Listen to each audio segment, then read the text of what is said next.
Hello guys, welcome to my channel Patel Science Academy, and dear students, in this lecture I am going to teach you about the central nervous system in the human body. Dear students, central nervous system, it consists of two main parts. The two main parts includes number 1 brain and number 2 spinal cord. So dear students, one by one I'll teach you about all parts of the central nervous system. So very first I'll explain you about the brain. So dear students, brain and spinal cord are well protected by the membranes known as meninges, as I explained you in the previous lecture. So dear students, these three layers, you are well known about that three layers, about the CSF, everything I have explained in the previous lecture. Now I am teaching you about the human brain. Dear students, let's see about the human brain. The study of all aspects of brain is called encephalology. Dear students, if you are going to learn about or study about the brain, so it means you are going to study about the uh, encephalon, because brain is also known as encephalon. So study of encephalon is called encephalogy. So dear student, brain is enclosed within the brain box known as cranium. So dear students, what is cranium? The brain box in which brain is enclosed. Cranium को brain box बोलते हैं, जिसमें brain जो है enclose रहता है, covered रहता है. डियर स्टूडेंट्स, उसके बाद देखते हैं नेक्स्ट स्लाइड में देखते हैं the parts of the brain. Dear students, last lecture में मैंने आपको बताया था ब्रेन के कितने पार्ट्स होते हैं. So broadly brain is divided into these three parts. Part number 1 is forebrain, means prosencephalon. Part number 2 is midbrain, means mesencephalons, and part number 3 is hindbrain or hindbrain, means the rhombencephalon.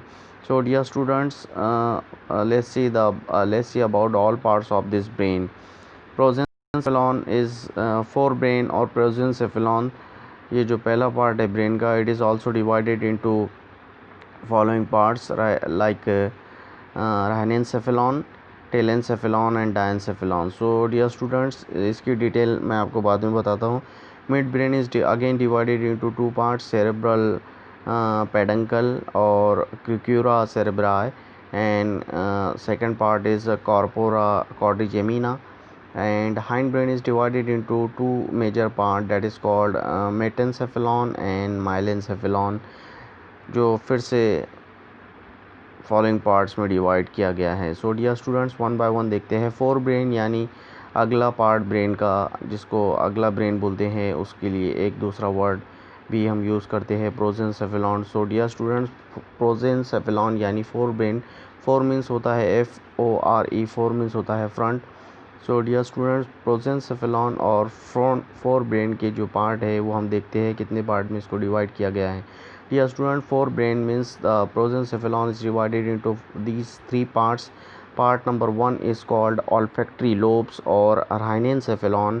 ये आप याद रख सकते हैं, इसके लिए आप notes भी बना सकते हैं और इसको नोट डाउन भी कर सकते हैं. डियर स्टूडेंट्स, क्योंकि ये चैप्टर बहुत ही लेंदी चैप्टर है और ये पार्ट जो है बहुत इंपॉर्टेंट पार्ट है, एग्जामिनेशन में पूछा जा सकता है. So you can note down most of the important part as a VIMP for the coming examination. So dear student, prosencephalon it consists of three parts.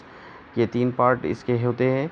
Olfactory lobe यानी राइनेंसेफेलॉन. Second part आता है सबसे important part और brain का सबसे बड़ा part, that is called cerebrum और टेलेंसेफेलॉन. और थर्ड पार्ट आता है डायनसेफेलॉन. डियर स्टूडेंट्स, ये तीन पार्ट वन बाय वन हम देखते हैं क्या है.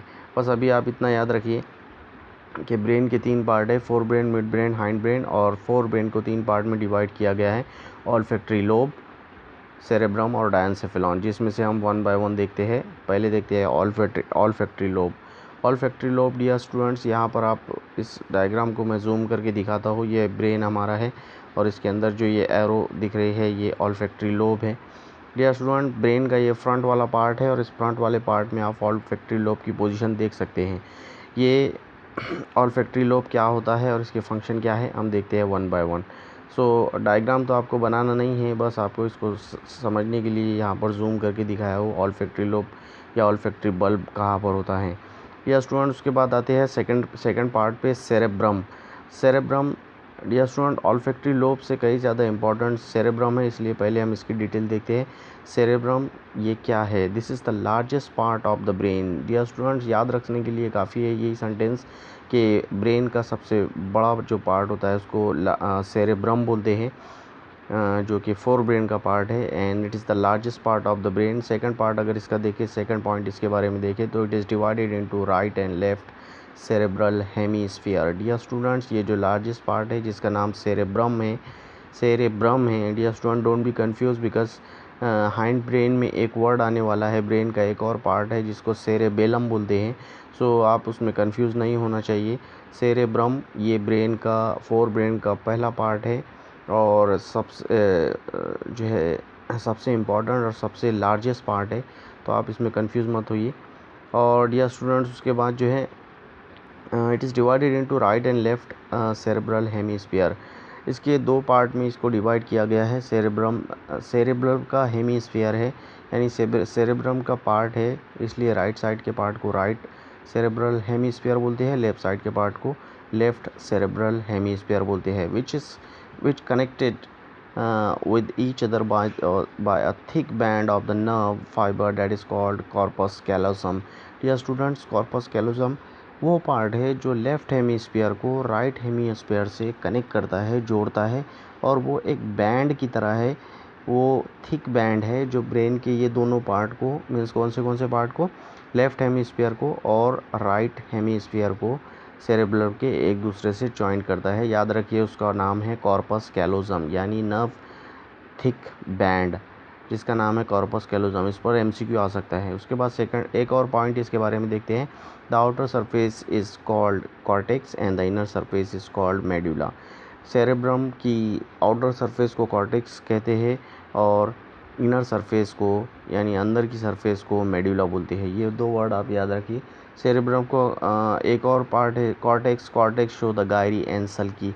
कॉर्टेक्स के अंदर गायरी और सल्की आते हैं, वो क्या होते हैं ये मैं आपको डायग्रामेटिकली बताता हूँ। डियर स्टूडेंट्स, सेरेब्रम के बारे में हमने 3-4 पॉइंट देखे, वो आप याद रख सकते हैं। पहले तो ये ब्रेन का सबसे लार्जेस्ट पार्ट है। दूसरा, इसको दो पार्ट में डिवाइड किया गया है, left cerebral hemisphere and right cerebral hemisphere. दोनों पार्ट एक दूसरे से कॉर्पस कोलेजम के एक थिक बैंड नर्व फाइबर से जुड़े हुए हैं, और आउटर सरफेस को कॉर्टेक्स, इनर सरफेस को मेडुला बोलते हैं, और कॉर्टेक्स के अंदर गायरी और सल्की है। डियर स्टूडेंट, गायरी और सल्की ये डायग्राम में आप देख सकते हैं। गायरी और सल्की, ये जो रेड कलर में जो अंदर की तरफ जा रहा है उसको गायरी बोलते हैं, और जो ऊपर की तरफ जो आपको दिख रहा है पार्ट उसको सल्की बोलते हैं। तो गायरी और सल्की यानी ये ऊपर नीचे की तरफ जो प्रोजेक्टेड पार्ट बाहर आया हुआ है और जो अंदर की तरफ गया है, यानी ये छोटी छोटी जो नालियाँ दिख रही है, इसको अंदर की तरफ और बाहर की तरफ जो निकली हुई है इसको गायरी और सल्की बोलते हैं। तो इसको आप याद रख सकते हैं। ब्रेन के अंदर ये पार्ट जो होते हैं गायरी और सल्की कहलाते हैं। या student, each cerebral hemisphere is divided into. अब आप देख सकते हैं सेरेब्रल हेमीस्फीयर यानी फोर ब्रेन का वो पार्ट जिसको दो हिस्सों में, दो पार्ट में डिवाइड किया गया है, लेफ़्ट और राइट में। इसको फिर से डिवाइड किया गया है 4 लोब में। 4 लोब कौन से हैं? Frontal lobe, parietal lobe, temporal lobe and occipital lobe. Dear students, इसकी ये पोजीशन के हिसाब से 4 पार्ट हैं, FPTO। तो frontal lobe, parietal lobe, temporal lobe और ऑसिपिटल लोब, इस तरह से आप इसको याद रख सकते हैं। इनके फंक्शन आगे हम देखेंगे, frontal lobe, parietal lobe, temporal lobe और ऑसिपिटल लोब। तो देखते हैं हम आगे की स्लाइड। डियर स्टूडेंट, बाय 3 सल्काएँ। तो इसमें से हम डायग्रामेटिकली देखते हैं, ये जो 3 सल्काएँ हैं जो कॉर्टेक्स वाले पार्ट यानी आउटर सरफेस वाले पार्ट में रहते हैं, वो यहाँ पर आपको डायग्रामेटिकली मैं समझाने की कोशिश कर रहा हूँ। या स्टूडेंट्स, आप यहाँ पर समझ सकते हैं, रेड कलर में दिख रहा है, ग्रीन कलर में दिख रहा है और ब्लू कलर में दिख रहा है। रेड कलर का जो पॉइंट है, it's a central sulcus separates frontal lobe from parietal lobe. या स्टूडेंट्स, ये जो 4 पार्ट हैं, फ्रंटल लोब, पाराइटल लोब, इसमें से फ्रंटल लोब और पाराइटल लोब को, ये जो रेड कलर का पॉइंट दिख रहा है जिसका नाम है सेंट्रल सर्कस, ये एक दूसरे से सेपरेट करता है। किसको? फ्रंटल लोब को और पाराइटल लोब को। उसके बाद जो ग्रीन कलर का पार्ट जो है, ये देखते हैं क्या है, प्राइटो ऑसिपिटल सल्कस, इसका नाम है प्राइटो ऑसिपिटल सल्कस। तो आप समझ गए होंगे प्राइटो ऑसिपिटल सल्कस का क्या काम है, it separates the parietal lobe from the occipital lobe. ना हमसे ही आप जान गए होंगे कि प्राइटल और ऑसिपिटल लोब को एक दूसरे से सेपरेट करने वाला सल्कस।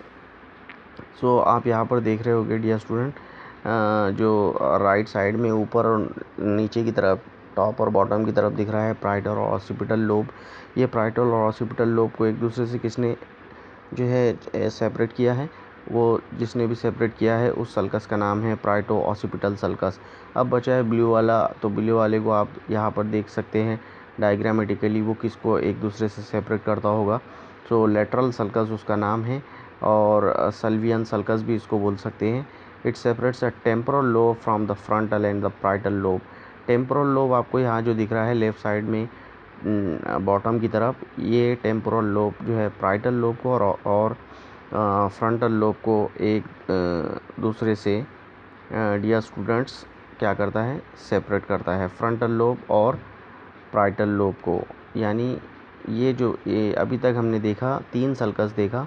एक सल्कस फ्रंटल और प्राइटल को सेपरेट करने वाला जिसको सेंट्रल सल्कस बोलते हैं। दूसरा सल्कस प्राइटल और ऑसिपिटल लोब को एक दूसरे से सेपरेट करने वाला जिसको हमने प्राइटो ऑसिपिटल सल्कस बोला। और एक जो हमने देखा लेटरल सल्कस जिसका नाम है, जो साइड में होता है, वो क्या करता है, प्राइटल और फ्रंटल लोब को टेम्पोरल लोब से सेपरेट करने के काम में आता है। तो इस तरह से डायग्रामेटिकली इसको समझाने की कोशिश हमने यहाँ पर किया है स्टूडेंट। बाकी डायग्रामेटिकली आप ब्रेन का पार्ट देखेंगे, ब्रेन जो है बहुत ही कॉम्प्लेक्स स्ट्रक्चर होती है। एक आप देख सकते हैं सेंट्रल सल्कस, ये जो दरार की तरह दिख रहा है उसको सल्कस बोलते हैं, और ऊपर जो आया हुआ हिस्सा होता है उसको गायरी बोलते हैं। तो मैंने पहले ही आपको बताया है जो सेंट्रल सल्कस है। अब आप यहाँ पर देख सकते हैं ये जो राइट साइड में सबसे ऊपर दिख रहा है सेंट्रल सल्कस, यहाँ पर आप देखिए कैसे मार्क किया हुआ है। ये सेंट्रल सल्कस का क्या काम है, प्राइटल लोब जो आपको यहाँ पर दिख रहा होगा, ये वाले पार्ट को प्राइटल लोब बोलते हैं। और इधर जो है ब्लू पिंक कलर में फ्रंटल लोब दिख रहा है, प्राइटल और फ्रंटल लोब को सेपरेट करने वाला जो है पार्ट है सेंट्रल सल्कस। उसके बाद आपको यहाँ पर रिमार्क किया जो है दूसरे कलर में जो यहाँ पर दिख रहा है वॉयलेट कलर में ऑसिपिटल लोब दिख रहा है, और इधर ब्लू कलर में लेफ़्ट साइड में नीचे आपको टेम्पोरल लोब दिख रहा है। तो आपको यहाँ पर अलग अलग सल्कस दिखेंगे, जैसे ऑसिपिटल लोब के ऊपर आपको दिख रहा होगा प्राइटो ऑसिपिटल सल्कस, इसका काम है प्राइटल और ऑसिपिटल लोब को एक दूसरे से सेपरेट करना। और उसके बाद जो है बाकी चीज़ें भी आपको दिख रही है, जो फ़िलहाल आपको इसमें देखने की ज़रूरत नहीं, क्योंकि हम जो पहला पार्ट पढ़ रहे हैं वो है सेरेब्रम, और सेरेब्रम की डिटेल इसमें आपको दिख रही है। या स्टूडेंट्स एक और पार्ट हम यहाँ पर देख सकते हैं, वो पार्ट ये है जिसको मैंने जूम किया हुआ अभी, और इस पार्ट को आप इस तरह से यहाँ पर समझ सकते हैं कि जो है गायरस क्या है। देखिए डियर स्टूडेंट्स, गायरस जो है ये ऊपर आया हुआ पार्ट है, और सल्कस जो है जो दरारें दिखती है ब्रेन के अंदर उसको हम सल्कस बोल सकते हैं। तो सल्कस हमने अभी 3 देखे, सेंट्रल सल्कस और प्राइटो ऑसिपिटल सल्कस और लेटरल सल्कस। सेंट्रल सल्कस का क्या काम है, प्राइटल और फ्रंटल लोब को एक दूसरे से सेपरेट करना। प्राइटो ऑसिपिटल सल्कस इसका क्या काम है, प्राइटो और ऑसिपिटल लोब को एक दूसरे से सेपरेट करना। और एक लेटरल सल्कस हमने देखा, उसका काम है टेम्पोरल लोब को प्राइटल और फ्रंटल लोब से सेपरेट करना। उसके बाद जो है मिड ब्रेन और उसके पार्ट और सेरेबेलम नीचे में आपको दिख रहा है, ये पार्ट जो है मिड ब्रेन के और हाइंड ब्रेन के पार्ट है, जो आपको अभी नहीं देखना है। उसके बाद dear student functional area of cerebrum के फंक्शनल एरिया हम देखते हैं कौन से हैं। तो पहले देखते हैं मोटार एरिया। मोटार एरिया का क्या काम है, it controls the voluntary motor activities और the movement of muscles. So dear students, motor area cerebrum का वो पार्ट होता है जिसका काम है कंट्रोल करना कौन सी एक्शन को, वॉलंटरी एक्शन को। वॉलंटरी एक्शन किसको बोलते हैं डियर स्टूडेंट्स, या वॉलंटरी एक्टिविटीज़ किसको बोलते हैं, जो हमारी जो है मर्ज़ी से होती है, जिसको हम हमारी मर्ज़ी से कर सकते हैं, जिस पे हमारा कंट्रोल चलता है। जैसे मसल्स पे हमारा कंट्रोल चलता है तो हम मसल्स के ज़रिए कोई भी एक्टिविटी कर सकते हैं। जैसे हमारा हैंड जो है ऊपर नीचे कर सकते हैं, हम आगे पीछे कर सकते हैं, मूवमेंट कर सकते हैं, टर्न हो सकते हैं, आगे जा सकते हैं, रन कर सकते हैं। ये सारी एक्टिविटी जो है सेरेब्रम में जिस एरिया के पास है उस एरिया को मोटर एरिया बोलते हैं। सो डियर स्टूडेंट, ऐसी एक्शन को जो अपने कंट्रोल में होती है उसको वॉलंटरी एक्शन बोलते हैं। उसके बाद जो है सेकंड पार्ट है premotor area. Premotor area कौन सा है सेरेब्रम में? The area which controls the involuntary movement and the ANS। So dear students, ऐसा एक्शन जो हमारे कंट्रोल में नहीं है उसको इनवॉलंटरी मूवमेंट बोलते हैं, और इनवॉलंटरी मूवमेंट को कंट्रोल करने वाले एरिया को। और ANS means autonomous nervous system, autonomous nervous system को और इनवॉलंटरी मूवमेंट को कंट्रोल करने वाले एरिया को हम बोलते हैं प्री मोटर एरिया सेरेब्रम में जो है। तो डियर स्टूडेंट, ऐसे कौन से पार्ट है आपके बॉडी में जो आपके जो वॉलंटरी एक्शन नहीं दिखाते, इनवॉलंटरी एक्शन दिखाते हैं, मतलब वो आपके मर्ज़ी से नहीं चलते, आपकी विल के हिसाब से नहीं चलते। तो ऐसा कौन सा एक्शन है? फॉर एग्ज़ाम्पल हार्ट की मूवमेंट। हार्ट की मूवमेंट जो है डियर स्टूडेंट्स, ये अपनी मर्ज़ी से हार्ट को हम कभी भी कॉन्ट्रैक्ट नहीं कर सकते, कभी भी रिलैक्स नहीं कर सकते। और लंग्स की मूवमेंट, ये भी कभी भी हम अपनी मर्ज़ी से जो है इसको कंट्रोल नहीं कर सकते। क्यों? क्योंकि ये इनवॉलंटरी एक्शन है। इनवॉलंटरी एक्शन है यानी जब तक इसको स्टिमुलस, जब तक यानी इसको कोई मोटिवेशन नहीं मिलता उस एरिया में, जैसे कि जब तक ब्लड इसके पास पहुंचेगा नहीं, तो हार्ट जो है रिलैक्सेशन और कंट्रोल वाला प्रोसेस यानी जो है कॉन्ट्रैक्शन और रिलैक्सेशन नहीं करेगा। तो ऐसे कुछ ऑर्गन है बॉडी में जो हमारे हमारे कंट्रोल के बाहर होते हैं, तो उसको इनवॉलंटरी मूवमेंट बोलते हैं। और डियर स्टूडेंट्स, ऐसी मूवमेंट जो है उसको कंट्रोल करने वाला एरिया जो ब्रेन में है उसको प्री मोटर एरिया बोलते हैं।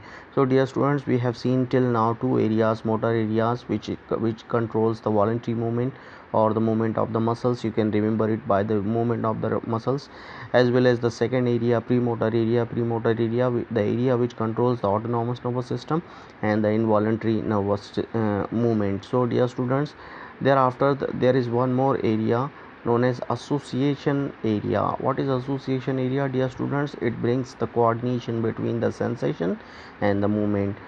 सेंसेशन और मूवमेंट दोनों के बीच में जो कोऑर्डिनेशन यानी जो कनेक्शन लेकर आता है, कनेक्शन रखता है, ऐसे एरिया को we call association area of the cerebrum. And the one more area is there, I'm zooming it and you can learn it, that is called Broca's area or the motor speech area. It translates the thoughts into speech. Dear student, this is that area which translates your thought into speech. आप जो भी सोचते हैं उसको वो बोल कर बताने वाला और अपनी सोच को वर्ड और स्पीच का शेप रूप देने वाला एरिया जो है ब्रोकास एरिया या मोटर स्पीच एरिया सेरेब्रम में ही है। इसको ब्रोकास एरिया से भी पहचाना जा सकता है। तो डियर स्टूडेंट्स, फ्रंटल लोब्स के जो है they have the 4 important areas, जिसको हमने अभी यहाँ पर देखा। ये 4 इम्पॉर्टेंट एरियाज़ कौन से हैं?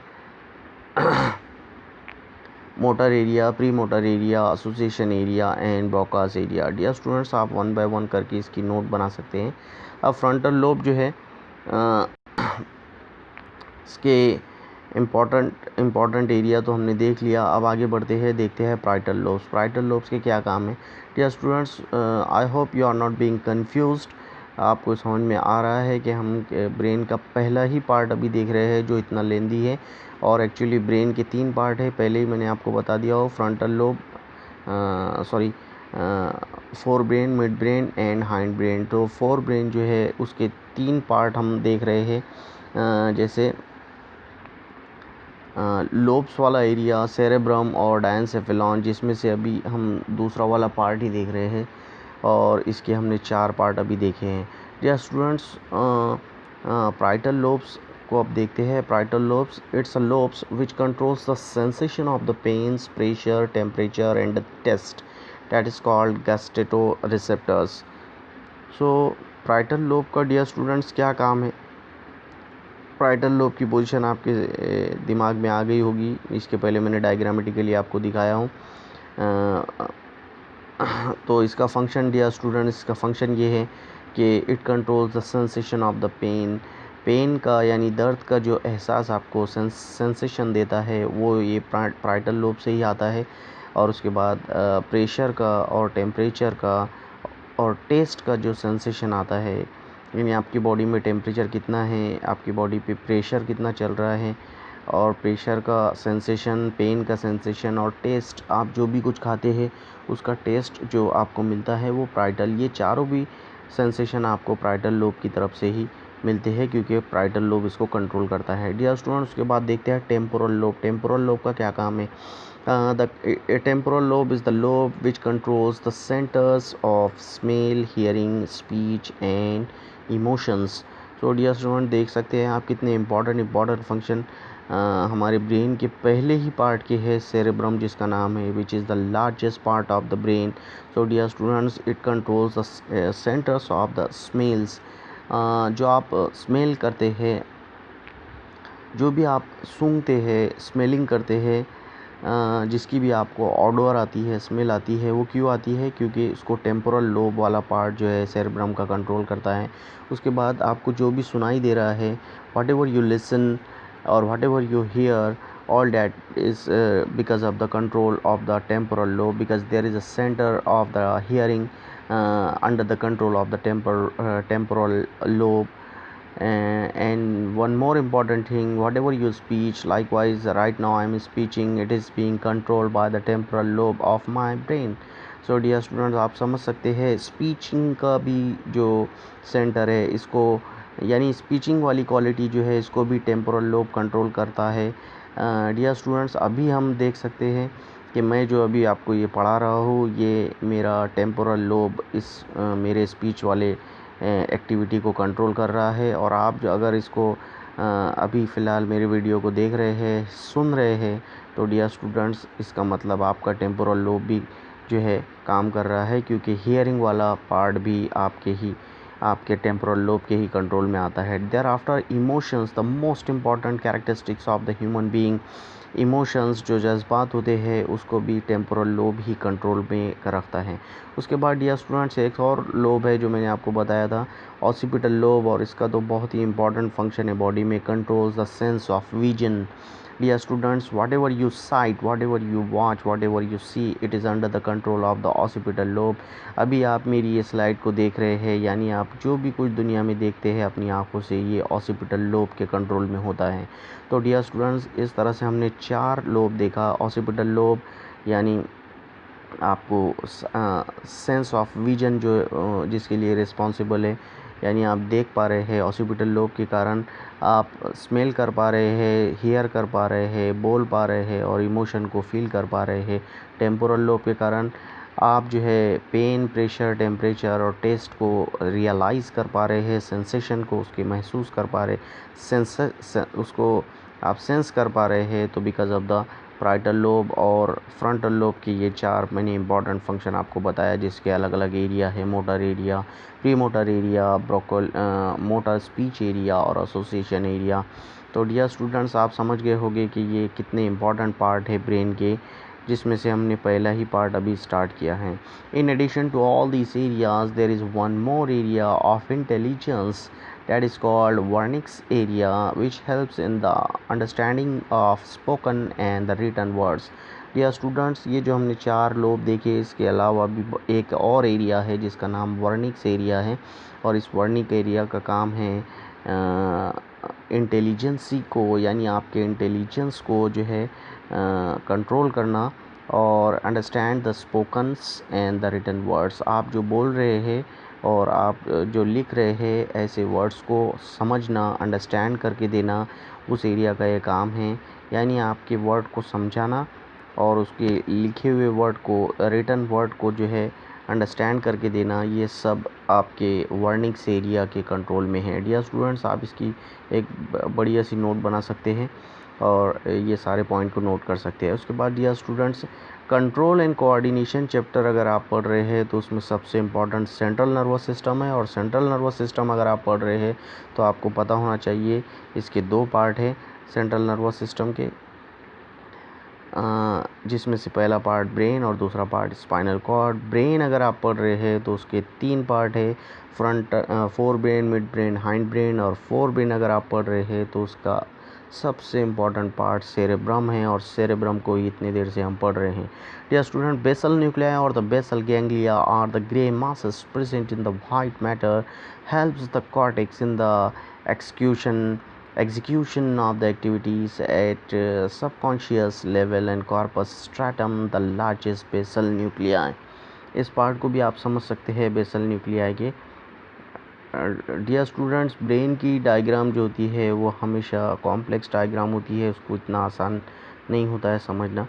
तो आपको वैसे तो इसको बनाना नहीं है, एग्ज़ाम में भी ये नहीं पूछा जाता है क्योंकि बॉडी कॉम्प्लेक्स एरिया वाला जो है हिस्सा होता है, और इसमें गायरी और सल्काई इसको ड्रॉ करना ये आसान नहीं होता, इसलिए डायग्राम एग्ज़ाम में ब्रेन की अक्सर नहीं पूछी जाती है।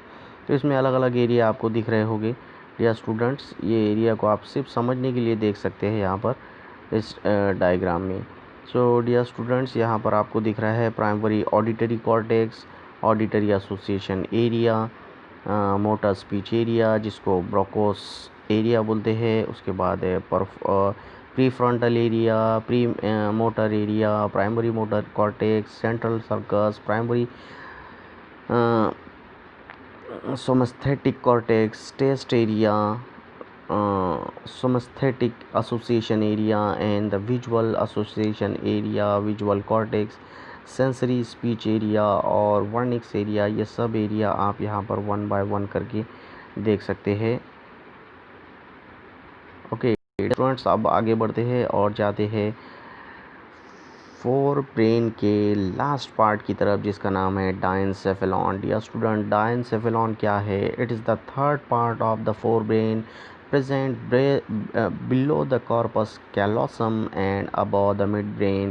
डियर स्टूडेंट्स, डायनसेफेलॉन जो है ये फोर ब्रेन का थर्ड पार्ट है, और कहाँ पर है इसकी पोजीशन, इसका लोकेशन अगर देखें ब्रेन में तो कॉर्पस कोलेजम नाम का एक पार्ट है, उसके ये नीचे है, एंड मिड ब्रेन के ऊपर है, above the midbrain and below the corpus callosum. Diencephalon का ये लोकेशन है। फंक्शन अगर देखें या कुछ और कैरेक्टरिस्टिक अगर इसकी देखें तो it encloses a cavity term as a third ventricles और the diocoele which communicates with the two lateral ventricles of the cerebrum by the foramen of Monro। Dear students, इसके पास एक It encloses a cavity term as a third ventricles। इसके पास एक third ventricle नाम का एक part है जिसको डायोसिल भी बोलते हैं, which communicates with the two lateral ventricles. जिसके जो है साइड वाले जो 2 लेटरल वेंट्रिकल्स होते हैं सेरेब्रम के, उसको ये कम्युनिकेट करता है, एक दूसरे से कांटेक्ट में रखता है by the foramen of Monro. So dear students, ये सब वर्ड आप याद रख सकते हैं। डायनसेफेलॉन की कुछ और कैरेक्टरिस्टिक देख लेते हैं यहाँ पर। It consist of 3 parts. Diencephalon के 3 पार्ट्स है, बड़े ही इंपॉर्टेंट 3 पार्ट्स है, एपिथैलेमस, थैलेमस एंड हाइपोथैलेमस। तो ईपी का मीनिंग हमेशा डियर स्टूडेंट्स अबव की तरफ होता है और हाइपो का बिलो की तरफ होता है। तो इसका मतलब ये पूरा का पूरा पॉइंट जो है थैलेमस नाम के पार्ट से जुड़ा हुआ है। थैलेमस के ऊपर वाला पार्ट एपिथैलेमस, थैलेमस के नीचे वाला पार्ट हाइपोथैलेमस। यानी डायनसेफेलॉन को अगर याद रखना है इसके 3 पार्ट को, तो आप थैलेमस वर्ड को याद रखिए। तो एक पार्ट थैलेमस के ऊपर, एक पार्ट थैलेमस के नीचे। 1 बाय 1 हम देख लेते हैं थैलेमस की ये सारे पार्ट। सो डियर स्टूडेंट्स, आपको यहाँ पर दिख रहा होगा सेरेब्रल कॉर्टेक्स आउटर एरिया, और उसके बाद जो है सेरेब्रम वाला पार्ट फ्रंटल फोर ब्रेन का दिख रहा होगा आपको।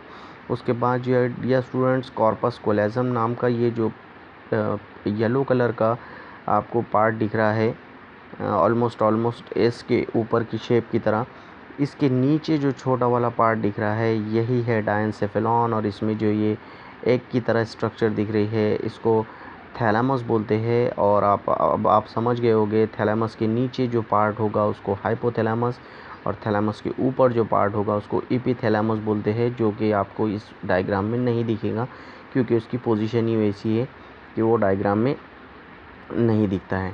डियर स्टूडेंट्स, उसके बाद ये इस व्यू में वो नहीं दिखता है। तो आप समझ गए होंगे थैलेमस वाला जो ये पार्ट है, थैलेमस के नीचे वाला जो पार्ट है, जो एक दूसरे को यहाँ पर पिट्यूटरी ग्लैंड जिससे लिंक है, ये पिट्यूटरी ग्लैंड इससे लिंक्ड है, इसीलिए इसका यहाँ पर बहुत बड़ा रोल है। पिट्यूटरी ग्लैंड जो एंडोक्राइन ग्लैंड है और इसका क्या काम है वो हम वन बाय वन देखते हैं। सो डियर स्टूडेंट्स, आप समझ गए होंगे।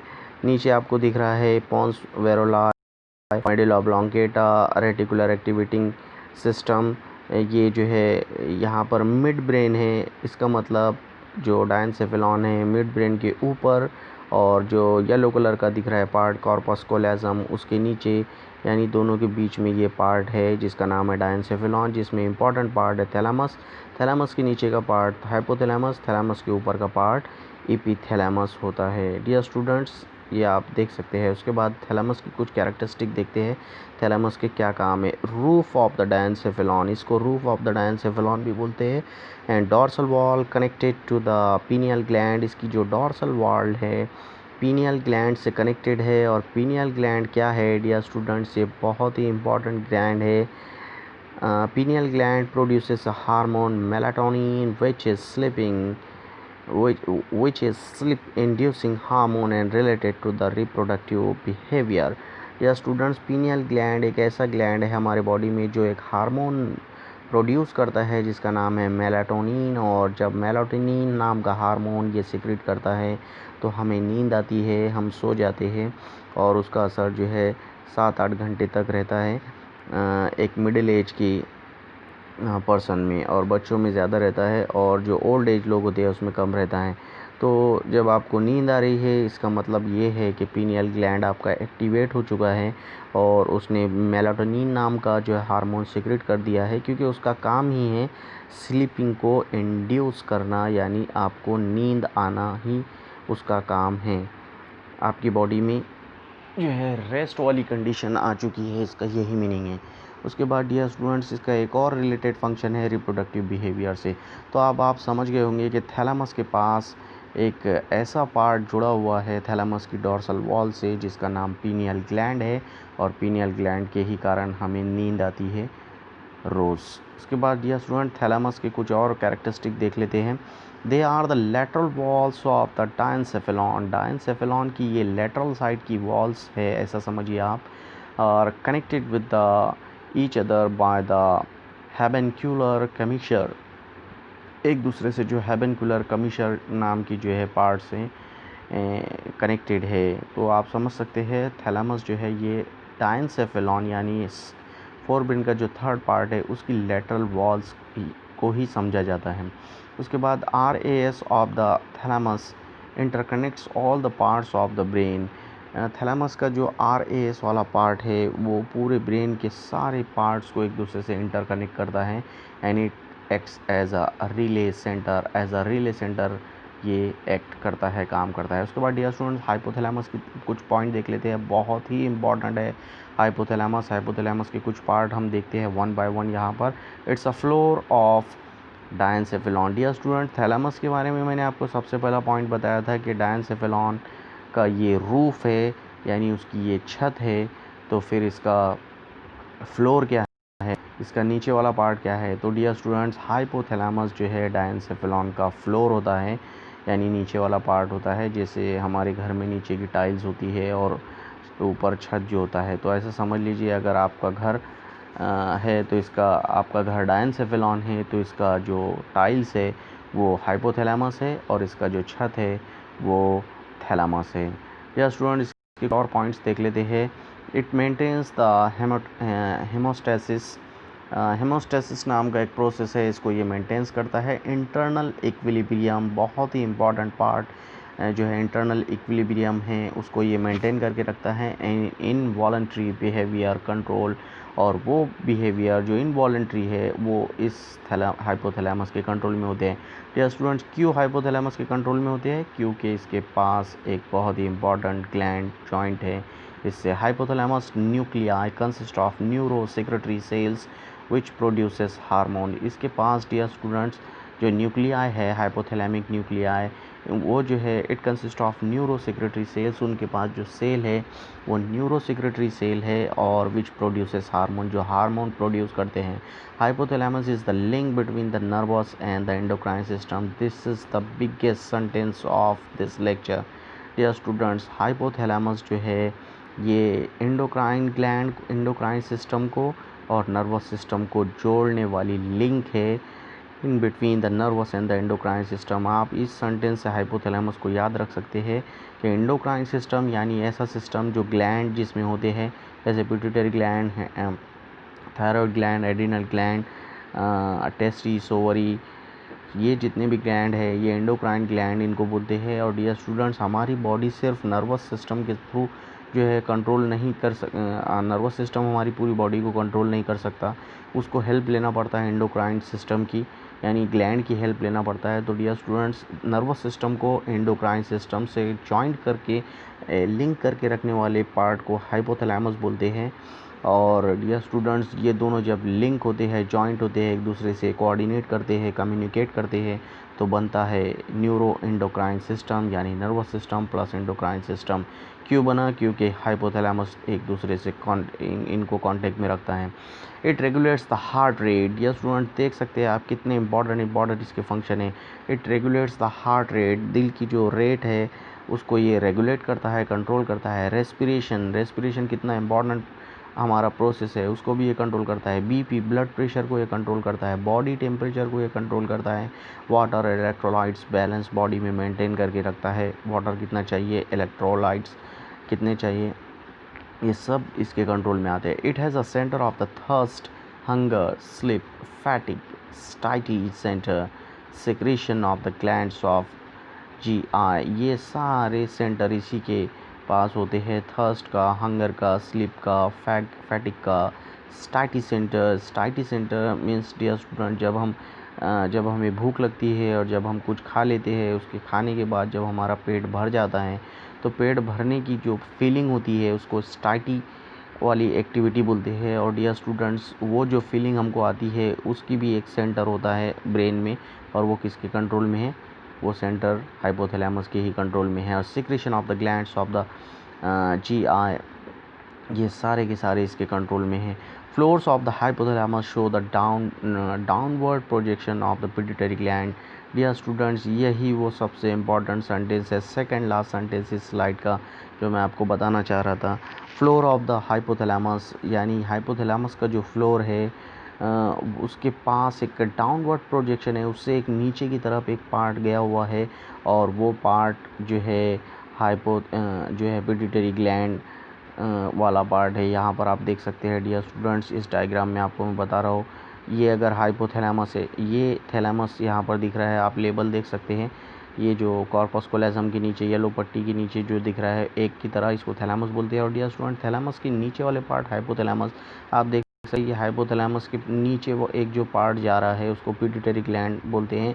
और ये पिट्यूटरी ग्लैंड को मास्टर ग्लैंड भी बोलते हैं डियर स्टूडेंट्स। और ये मास्टर ग्लैंड जो है पूरे बॉडी को कंट्रोल करता है ऑलमोस्ट, और इस तरह से नर्वस सिस्टम की हेल्प करता है। तो डियर स्टूडेंट्स, आप समझ सकते हैं ये जो डाउनवर्ड प्रोजेक्शन है, यानी नीचे की तरफ गया हुआ जो प्रोजेक्शन पार्ट है, प्रोजेक्टेड पार्ट है, उभरा हुआ पार्ट है, वो पिट्यूटरी ग्लैंड ही है। और पिट्यूटरी ग्लैंड को इस तरह से हाइपोथैलेमस से जॉइंट रखने में ये जो डायनसेफेलॉन है ये हेल्प करता है।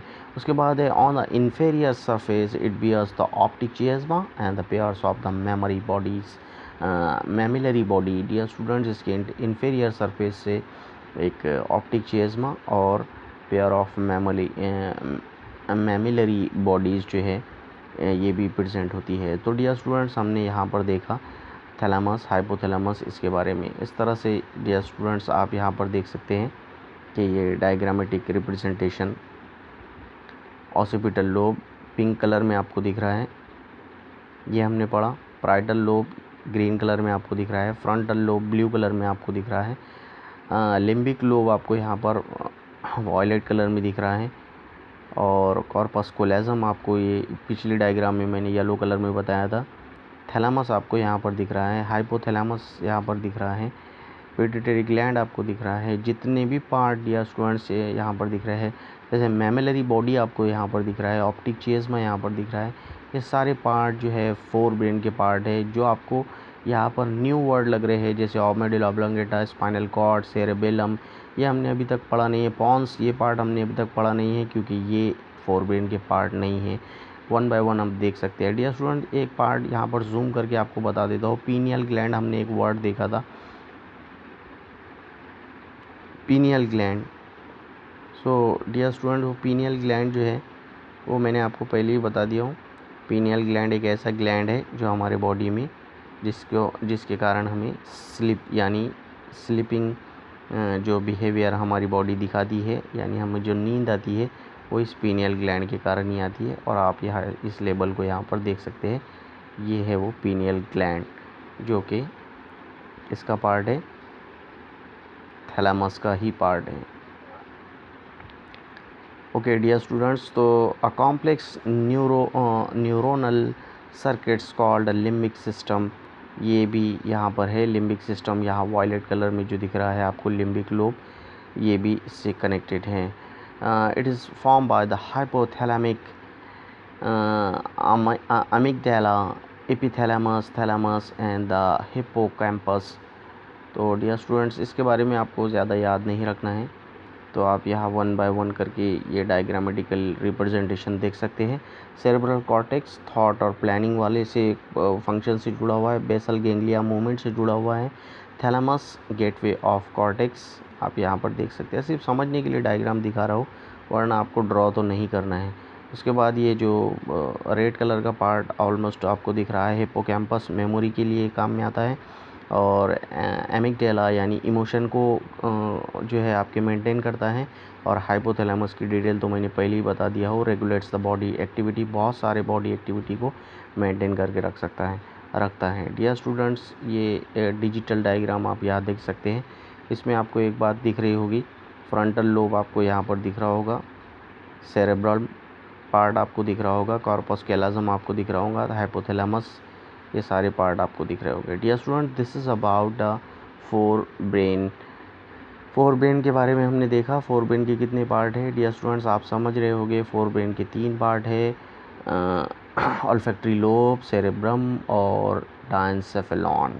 सो डियर स्टूडेंट, इतने आज के लेक्चर के लिए इतना ही। मिड ब्रेन और हाइंड ब्रेन हम नेक्स्ट लेक्चर में देखेंगे, क्योंकि ब्रेन बहुत कॉम्प्लेक्स स्ट्रक्चर है डियर स्टूडेंट्स, इसलिए इसको एक लेक्चर में समझाना पॉसिबल नहीं है। सो डियर स्टूडेंट्स, इस लेक्चर से आपने जो भी समझा है उसकी एक नोट्स आप बनाइए और मेन पॉइंट को इसके नोट करके रखिए। आज के लेक्चर में हमने ब्रेन, सेंट्रल नर्वस सिस्टम में 2 जो पार्ट है, ब्रेन और स्पाइनल कॉर्ड, उसमें से ब्रेन का जिसके 3 पार्ट है, fore brain, mid brain, hind brain, जिसका हमने पहला पार्ट देखा। फोर ब्रेन के 3 पार्ट है, frontal olfactory lobe and cerebrum and diencephalon. तो डियर स्टूडेंट्स, इसमें सबसे इम्पॉर्टेंट जो था सेरेब्रम ही था, और सेरेब्रम हमारे ब्रेन का सबसे बड़ा लार्जेस्ट पार्ट है, आप याद रख सकते हैं इसको। उसके बाद मिड ब्रेन और हाइंड ब्रेन को हम बाद में देखेंगे। So dear student, please do subscribe my channel if you have not subscribed, and please like it, share it and comment for your queries, and give your presently by commenting regarding this lecture. How do you feel this lecture? Is it good, very good, excellent, perfect, or imperfect, or bad, or whatever you are thinking about this lecture? तो आप इसके बारे में comment कर सकते हैं और इसको शेयर करना ना भूलें। Dear student, thank you very much for watching this video.